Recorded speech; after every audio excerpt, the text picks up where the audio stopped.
My name is Bruce Pappas. I'm with the City of Peekskill Fire Department, and I'm here today in honor of Kevin J. Bristol.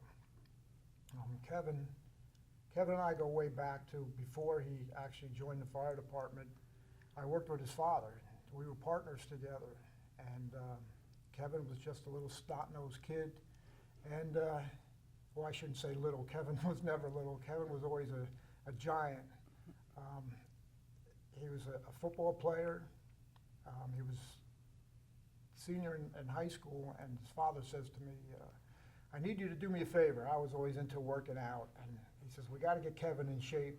He's being looked at from a couple colleges, and we need to get him to work out and do something. So that's when Kevin and I really became close. I mean, I always known Kevin since he was a little kid, like I said, but that's when we got close. We started working out together, and Kevin joined our department as a volunteer as soon as he turned 18, and our relationship got closer and closer. It was like, it was meant to be, one of those things. And Kevin eventually was put on the job as a paid firefighter, and we actually became partners, mutual partners. We worked the same house together, and we would relieve each other early every day just to get caught up on the local gossip.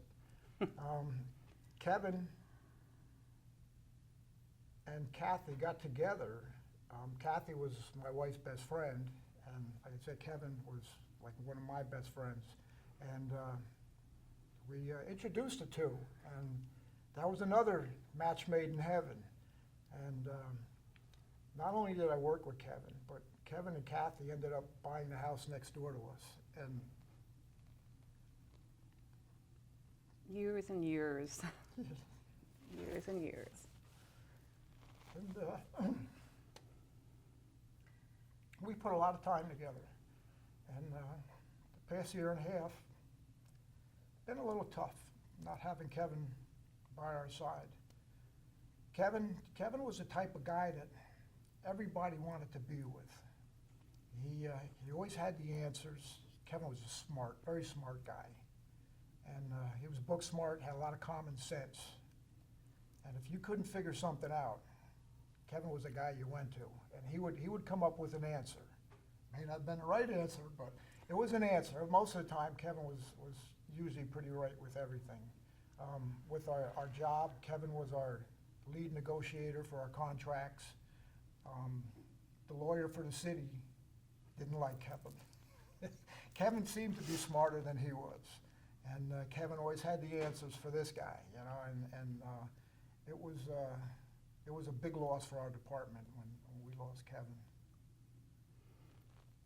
Kath? Okay. Well, he said it all. That day when they asked me to come down and meet his friend, I said, no, I got too much to do today, I can't do it. And he told me, girl, get your butt down here and come meet Kevin. And we were married a year and a half later. Kevin married me with 3 kids, and being 10 years younger than me. And he took on all the responsibility of being a dad to older children who were only 10 years younger than him. And we made it work. We made it all work. And we loved our life together. He was absolutely thrilled to have 2 grandsons. We had Owen and we have Alex. And fisherman he was not, but he became a fisherman because Owen liked to fish. And he was just a very willing person to help anybody that needed help. And I used to say to him, can't you just stay home? And he would say, no, he says, I have to take care of this for so-and-so and so-and-so. And I miss everything about him. There's not a minute that goes by that he's not in my heart.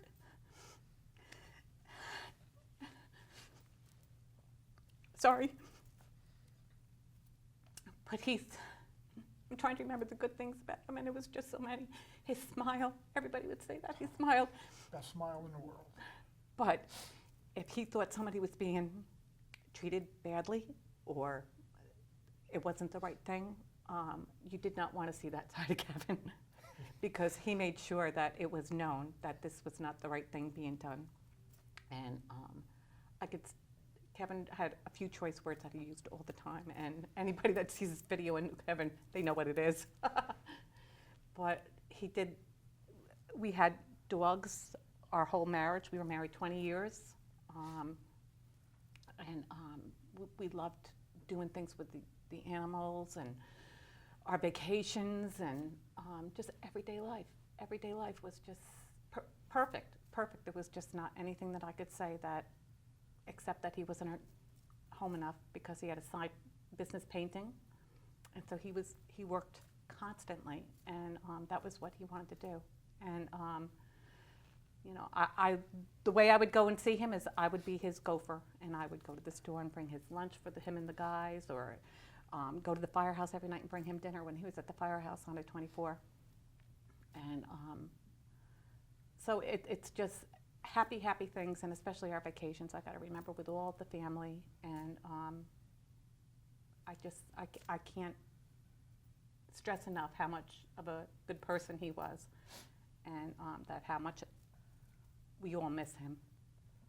The one thing I want folks to remember Kevin for is the fact that, like Kathy said before, Kevin was always there for other people. He dedicated his life to community service. He gave his life for community service. He had a painting business, and he'd go out and do what was right for the people. I mean, he didn't go out with outrageous prices. Everybody wanted Kevin to paint. He didn't want anybody else. Kevin's phone, Kathy will tell you, she hardly saw Kevin. I still get phone calls for him. Because he was always out there. People wanted Kevin. There was a magnetism about Kevin that drew people towards him. And he had a smile that light up a room. Yep, light up a room. And I want to remember him for being the man that he was. He was just so giving and so loving and so accepting. And that there's nothing in the world that Kevin couldn't do to make it right. And even if it was just the shoulder to cry on, or Kevin's 6'5" and close to 300 pounds, so when that man hugged you, you knew it. And it didn't matter if you were a man or a woman and you needed a hug, he'd give the best bear hugs around. And I think that's one of the things I miss the most too, is that, that shoulder to cry on, and that support and strength.